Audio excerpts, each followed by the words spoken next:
Josephine is a half American, half Australian girl living in Australia with her mother, and she's in her senior year. Josephine is illegitimate and doesn't know her father. And also, she's an outcast at school, and her only wish is to fit in. During her senior year, she meets her father by coincidence, and after overcoming some obstacles, they become very close.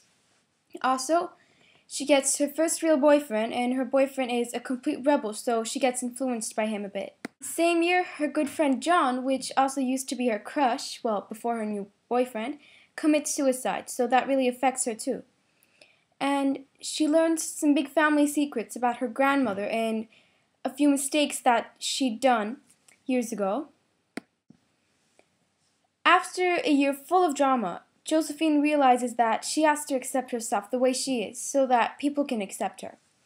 Also, she believes that it doesn't matter what others think of her, it's what she thinks of herself. So that's the message of this book.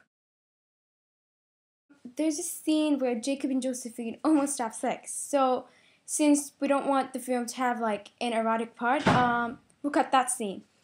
Also, the movie might have some younger viewers, like say 11 or 12-year-old kids. So, I mean, it would be totally inappropriate. We won't have the nearly sex scene. We expect the audience to be a teenager, like probably between 12 and 18, so they can really relate to Josephine. Well, Josephine has trouble fitting in with the group, and a problem that many teenagers experience, so I don't think it'll be hard for the audience to connect with Josephine. So the response from the audience, well, the audience will probably be pretty shocked and disappointed when John dies, because John and Josephine are very good friends, and John is someone that inspires Josephine. Also, at the beginning of the movie, the audience will think that John and Josephine will be together. However, they'll never be together as a couple. So I think this will shock them.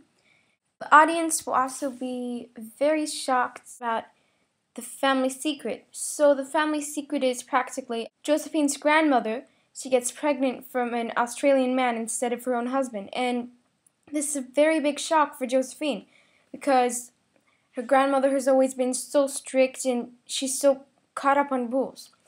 The audience will probably be very surprised, just like I was. The characters and their roles will be developed with their dialogues, like the things they say, and their attitudes. Their clothing is pretty important too, and also their reactions to some certain things, like do they get really excited or do they keep their cool, and also things they like, for example, music or books or like their favorite lessons. I mean, these things all show us what kind of a characteristic they have. The conflict is first small and it isn't noticed, but in time people notice it and it becomes a bigger case. So, for example, Josephine and John, her old crush, they go to the movies. And they're about to enter when Jacob, Josephine's boyfriend, sees them together. So, people will fight because of the conflicts, and in this case, Jacob and Josephine will fight. And the conflict will cause trouble between the characters that have fought. So, Jacob gets mad at Josephine, and another conflict appears.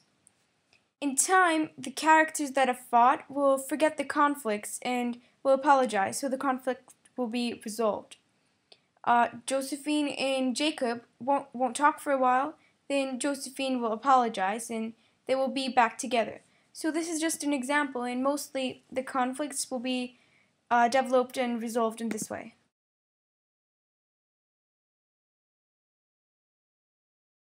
He looks like a rebel and he's also handsome, so that's why I chose him. Personally, I don't think this girl is very beautiful. She's not perfect, she has flaws, so that's why I think she should be Josephine. And she's also dark. John is the perfect picture boy, so that's why I think he should be this guy with blonde curly hair and blue eyes.